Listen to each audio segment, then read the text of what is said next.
Welcome back to the third conversation in this series on sickle cell during pregnancy. In the previous conversation, we discussed on the pathophysiology and clinical presentation of the disease, so early diagnosis and management are clearly crucial here. Absolutely. So let's discuss the different methods available then for screening and diagnosing sickle cell anemia and also talk about the importance of preconceptional as well as prenatal counseling. Okay, so there are both screening tests and then confirmatory diagnostic tests. One of the most widely used screening tests is the solubility test, and it's a very simple, quick and cost-effective test. So basically, the test involves adding a specific reagent to a blood sample, and if HBS is present, the solution actually becomes turbine, which indicates a positive result. A positive solubility test indicates that HBS is present, but it doesn't differentiate between sickle cell trait and the disease, correct? Yeah, exactly.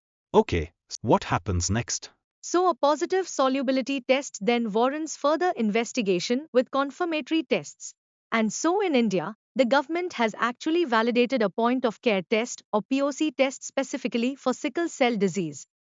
This rapid test has high sensitivity and specificity and can differentiate between normal hemoglobin, sickle cell trait, and sickle cell disease.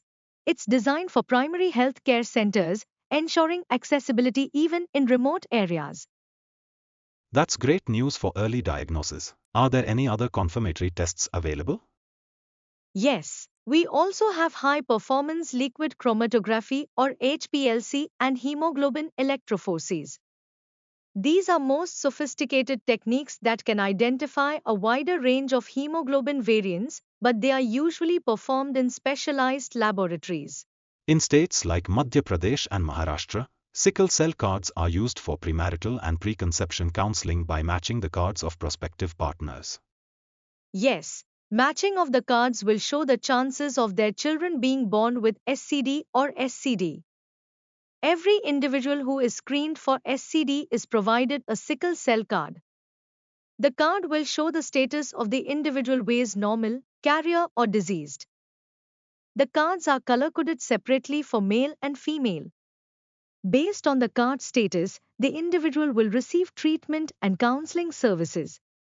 The card has details such as gender test report, sickle cell disease, sickle cell carrier, normal on the front side of the card. The rear side of the card has details on possible outcomes of conception.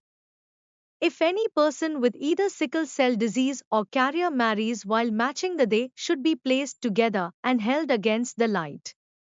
The holes coinciding will give the possibility of having disease or trait in the child. So that was really useful information, and it seems like preconception and prenatal counseling is really important. Can you now tell us what are the key components of counseling for women with sickle cell anemia? Right. So preconceptional counseling is really all about, empowering women with sickle cell anemia and their partners to make informed decisions about family planning.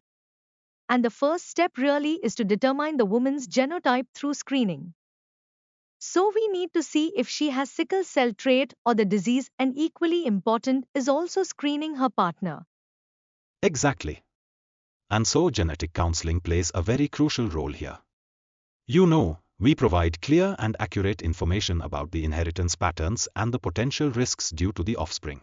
So this preconceptional counseling is really about laying the groundwork for healthy pregnancy. Yes, exactly.